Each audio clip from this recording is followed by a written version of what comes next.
तो नमस्कार दोस्तों, कैसे हो? आई होप सब लोग बढ़िया होंगे, मस्त होंगे और ज़बरदस्त होंगे। आ चुके हैं हम एक और ख़ास वीडियो लेके आपके लिए। तो मैं हूं आपका दोस्त राजकुमार चौधरी और स्वागत करता हूं आपके अपने पसंदीदा यूट्यूब चैनल राज ऑनलाइन एजुकेशन आपके एक और ख़ास वीडियो में। ख़ास इसलिए कहूँगा क्योंकि लगातार पिछले 1 डेढ़ महीने से इतनी बड़ी कोई ख़ास न्यूज़ भी नहीं आ रही थी और जिस प्रकार अधिकारी बताते थे तो वो चीज़ें हम आपको बता देते थे। लेकिन एक प्रमाणित अपडेट नहीं मिल पा रही थी कि पोर्टल से संबंधित जो बेरोज़गारी भत्ते का नया पोर्टल है EEMS 2.0, इसके बारे में एक आधिकारिक घोषणा, आधिकारिक न्यूज़ नहीं मिल पा रही थी। लेकिन फाइनली आधिकारिक न्यूज़ आ चुकी है। नए पोर्टल की तैयारियां पूर्ण हो चुकी है। SSO ID के आधारित जो आपकी फर्जीवाड़ों पर कैसे रोक लगेगी उपस्थिति के संबंध में, उसके बारे में बताया गया है। और बताया गया है कि उद्यमिता विभाग ने एक बहुत ही बड़ा नवाचार इसमें किया है। बेरोजगारी भत्ते की जो प्रक्रिया है वो पूर्ण रूप से ऑनलाइन कर दी गई है। मतलब पेपरलेस हो गई ये चीज़ें। AI सिस्टम भी इसमें लागू किया गया है। AI क्या कुछ करेगा और आपकी अटेंडेंस है वो कैसे क्या कुछ होगी, सारी चीज़ें मैं डिटेल बाय डिटेल आपको बताऊंगा। जो ऋषभ मंडल जी हैं, आयुक्त हैं कौशल नियोजन एवं उद्यमिता विभाग, उन्होंने भी क्या कुछ इसके बारे में कहा है। और इसके अलावा जनवरी, फरवरी, मार्च बिल पास कब से शुरू होंगे, नए बेरोजगारी भत्ते के फॉर्म भरना कब से शुरू होंगे, ये भी आपके इस वीडियो में मिलेगा। और नए पोर्टल पे क्या क्या चीज़ें को नया नया जोड़ा गया है उसके बारे में बात करेंगे। तो आप वीडियो को एंड तक देखें। और जो लोग अटेंडेंस के संबंधित में काफ़ी परेशान हो रहे थे उनके लिए भी राहत भरी अपडेट अब आपके लिए आ चुकी है। तो आगे बढ़ूँ उससे पहले सभी साथी से रिक्वेस्ट रहेगी कि जो जो साथी चैनल पर नए हैं, अभी तक चैनल को सब्सक्राइब नहीं किया, ज़रूर कर लें और नोटिफिकेशन बेल को दबा के ऑल पे क्लिक कर लें ताकि राजस्थान बेरोजगारी भत्ते से रिगार्डिंग आने वाली हर एक अपडेट सबसे पहले उस सटीक इन्फॉर्मेशन आप तक पहुंच सके। तो चलिए शुरुआत करते हैं, जानते हैं एक चीज़ों के बारे में। ये राजधानी जयपुर से अपडेट लगी है और धन्यवाद करूंगा विजय शर्मा जी का, जो रिपोर्टर है हमारे जयपुर से। उन्होंने इस न्यूज़ को कवरेज किया। लगातार मैं 2-3 बार उनसे रिक्वेस्ट भी की थी कि सर इसके बारे में विभाग से कुछ अपडेट लीजिए, काफ़ी लोग परेशान हो रहे हैं खासकर उपस्थिति को लेकर। तो विजय जी का बहुत बहुत धन्यवाद, उन्होंने हमारी बात को मानी और इस कवरेज को बड़े स्तर पे उन्होंने प्रकाशित करवाई। हेडिंग देखिएगा, नए पोर्टल की तैयारी, SSO आधारित उपस्थिति से फर्जीवाड़ों पर लगेगी रोक। उद्यमिता विभाग का नवाचार, बेरोजगारी भत्ता पूरी तरह अब ऑनलाइन, AI बताएगा नौकरियों का रास्ता। स्टेप बाय स्टेप एक एक चीज़ों को अपन समझेंगे, आप डिटेली यहाँ बने रहिए। जयपुर से न्यूज़ लगी है, बेरोजगार युवाओं को तकनीकी रूप से अपग्रेड करने, मुख्यमंत्री युवा संबल योजना के तहत मिलने वाले भत्ते की प्रक्रिया को पारदर्शी बनाने के लिए कौशल नियोजन एवं उद्यमिता विभाग ने बड़ा ही नवाचार किया है। विभाग की ओर से आधुनिक फीचर से लेस, बिल्कुल एडवांस, इसमें पूरे फीचर्स एडवांस फीचर्स हैं, आधुनिक फीचर से लैस EEMS 2.0 पोर्टल तैयार किया गया है। नए पोर्टल की शुरू होने के बाद युवाओं को न तो रोजगार कार्यालय के चक्कर काटने पड़ेंगे और ना ही भत्ते के लिए कागजी दस्तावेज जमा कराने की आवश्यकता रहेगी। तो फिर क्या कुछ करना रहेगा वो भी ज़रा आपको मैं बता देता हूँ। पोर्टल का तकनीकी कार्य पूरा हो चुका है। जितनी भी उनको चीज़ें ऐड करनी थी वो सारी उन्होंने ऐड कर दी है। टोटल काम उन्होंने कर दिया है और वर्तमान में इसका ट्रायल चल रहा है। केवल ये देखा जा रहा है कि कौन से ऑप्शन पे दबाव ज़्यादा बन रहा है या वो क्रैश तो नहीं हो रहा है, तो वो चीज़ें देख ली। अब बाकी पोर्टल पे काम पूरा हो चुका है, 100% काम कर दिया गया है। अब केवल ट्रायल चल रहा है। ट्रायल जैसे ही सफल हो जाता है, अब ये कन्फर्म है कि इसी वीक के अंदर ये पोर्टल, या यूँ कहे कि आपकी अटेंडेंस अपलोड होना शुरू हो जाएगी। ये कन्फर्म है, 2-3 दिन का ट्रायल चलेगा इनका। ट्रायल सफल होते ही युवाओं के लिए बेरोजगारी भत्ते के नए फॉर्म, या यूँ कहे कि न्यू रजिस्ट्रेशन पुनः शुरू कर दिए जाएंगे।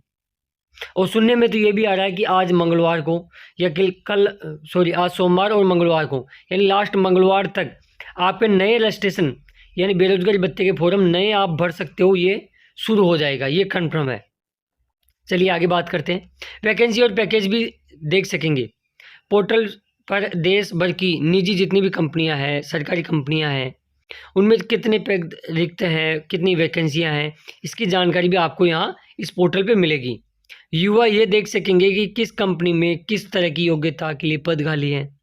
रोजगार मेलों के लिए आने वाली कंपनियां और उनके पैकेज की सूचना भी यहाँ आपको मिल जाएगी।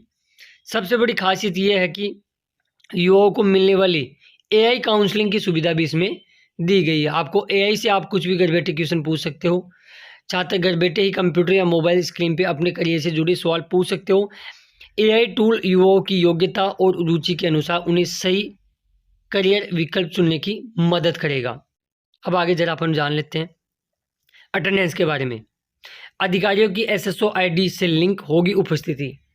जिस प्रकार मैं चिल्ला के आपको 1.5 महीने से बता रहा था कि भैया अब आपकी अटेंडेंस अधिकारियों द्वारा ही होगी, ये कन्फर्म है और इसको मोहर भी लग चुकी है आज। बेरोजगारी भत्ता विभाग ने भत्ते के नाम पर होने वाले फर्जीवाड़ों को रोकने के लिए, अब देखिए अभी अलवर के अंदर जो कांड हुआ था, अलवर की वजह से सारा कुछ ऐसा हुआ है। विभाग में जो अलवर में जो फर्जीवाड़ा हुआ था रेणु तहसील के अंदर, उसकी वजह से ऐसा सिस्टम ये हुआ है। अब इसमें बताया रखा है कि फर्जीवाड़ों को रोकने के लिए पोर्टल में बेहद कड़ा सुरक्षा चक्र तैयार किया गया है। मतलब अब फर्जीवाड़ा बिल्कुल बर्दाश्त नहीं किया जाएगा। नए प्रावधानों के तहत बेरोजगार युवा जिस भी सरकारी कार्यालय में अपनी 4 घंटे की इंटर्नशिप अनिवार्य रूप से इंटर्नशिप कर रहा है, वहाँ के संबंधित अधिकारी को ही मासिक उपस्थिति दर्ज करनी होगी। ये भी कंफर्म हो गया कि डेली बेसिस पे नहीं होगी, ना फिंगर से होगी, ना फोटो से होगी। आपका जो जहाँ इंटर्नशिप करे वहाँ का अधिकारी अपनी एसएसओ आईडी से ही उपस्थिति आपकी अपलोड करेगा।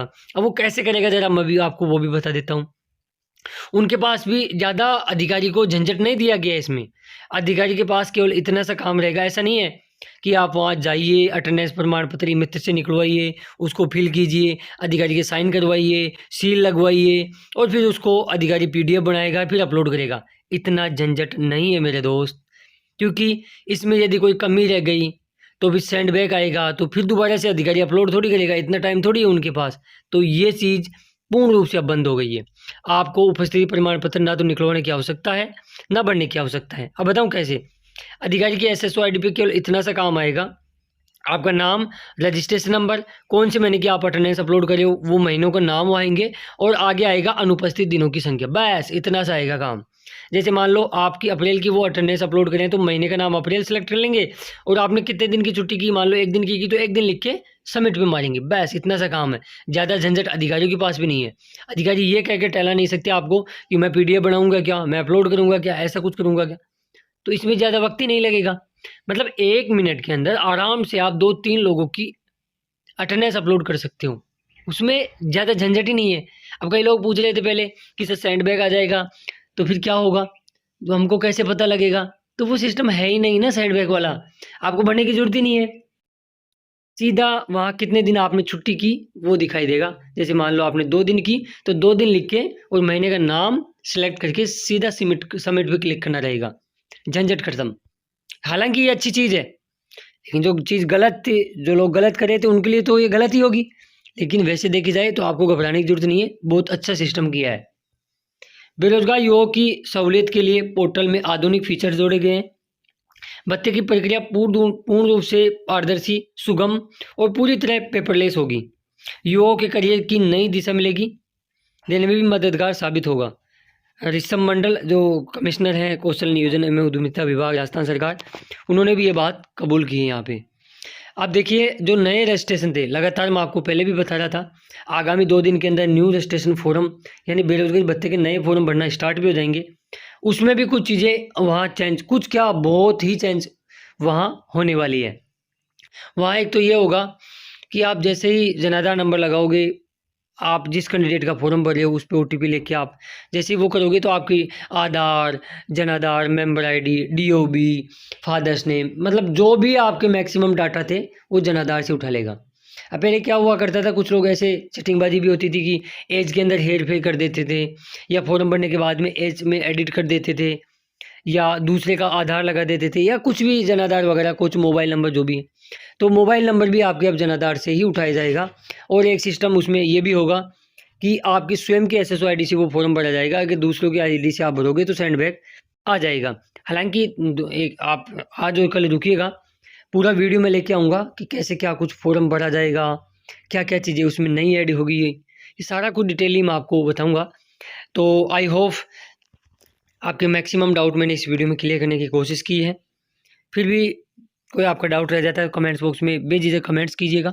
और हाँ, कमेंट्स वो लोग ही कर पाएंगे जो चैनल को सब्सक्राइब रखोगे, तो ज़रूर करें। और इसके अलावा अब आपके 2-3-4 दिन के अंदर ये पोर्टल पूर्ण रूप से शुरू हो जाएगा, सही ढंग से काम करेगा। लेकिन इसमें एक ये है कि अब जैसे पोर्टल शुरू होगा तो जनवरी और फरवरी के बिल पास इतने फास्ट होंगे कि आपको पता ही नहीं लगेगा। साथ-साथ भी कई महीनों के एक ही दिन दोनों महीनों के बिल पास होते हुए आपको नज़र आने वाले हैं। और फिर से एक बार पोर्टल 2-4 दिन रुक जाइए, फिर पेमेंट का भी अपन मुद्दा वापस से उठाते हैं। जिन जिलों का पेमेंट नहीं आया है, तो जिन जिलों का पेमेंट नहीं आया है, मुझे एक बार कमेंट्स बॉक्स में अपने ज़िले का नाम और किस महीने का वो पेमेंट अभी बाकी चल रहा है वो ज़रूर बताइएगा। और कमेंट्स करोगे तभी ही ऑन होगा जब आप चैनल को सब्सक्राइब करोगे। और इस वीडियो को पसंद आया तो लाइक ज़रूर करके जाना। बाकी अपने दोस्तों और मित्र मंडल में यार इस वीडियो को शेयर ज़रूर कर देना, क्योंकि काफ़ी लोग अटेंडेंस से लेकर परेशान हैं, तो उनको पता लग सके कि हाँ ऐसा कुछ हो रहा है। काफ़ी लोग तो कई बार मुझे मैसेज करते हैं कि सर ये योजना बंद हो गई क्या, क्योंकि हमारा तो पोर्टल ही ऑन नहीं हो रहा है। तो ये चीज़ें हैं। चलिए मिलते हैं खास वीडियो में, तब तक लीजिए जय हिंद, जय भारत, जय राजस्थान। धन्यवाद दोस्तों वीडियो देखने के लिए। हंसते रहिए, मस्त रहिए।